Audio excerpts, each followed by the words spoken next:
This is my response to Sam Harris and his argument that much of the Bible is, quote, barbaric nonsense. Now, Sam Harris is one of the few people that I haven't gone after. In fact, he's one of my main targets going forward. But let's just start with the specific issue of the Bible and how it's filled with violence and how that is supposedly a problem for us Christians. First of all, the Old Testament, which Sam Harris is obviously referencing, is not really a Christian text. If you take the Bible completely and then you cut off the New Testament and you take what is left, you're not going to find a lot of things which are Christian in terms of their character and even orientation.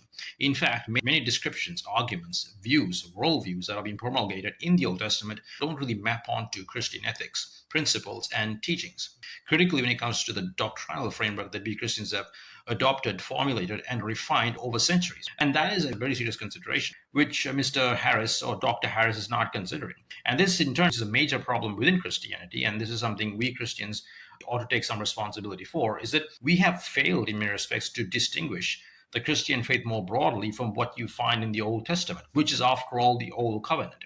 Matter of fact, the Old Testament, in terms of its teachings and views and events and realities, are not doctrinally binding for us Christians. Frankly speaking, we're not obligated to defend whatever that you find in the Old Testament. And the point has to be made here.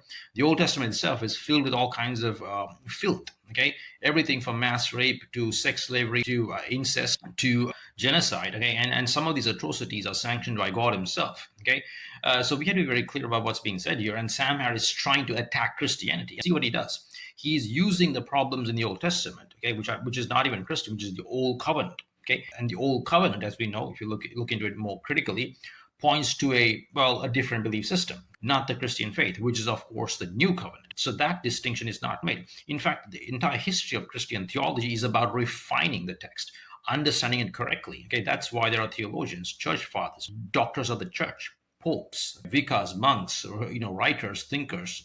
These guys have been working on this subject for hundreds of years, trying to refine it. If you listen to Sam Harris speak, it's pretty clear that he has a vendetta against Christianity, not just religion. Okay, his aim is to attack Christianity and, of course, Islam. That goes without saying. And this is really an agenda-driven criticism. Okay, he's not some philosopher who's thinking highly and critically of religion. No, his primary, and I would say sole aim, is to attack and weaken the Christian faith. And he does so by doing what?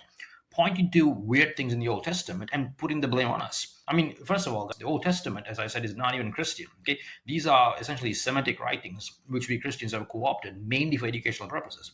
The critical fact for us is that we had to read the Old Testament in light of the New. We Christians are not obligated to defend the Old Testament. It is not our damn problem.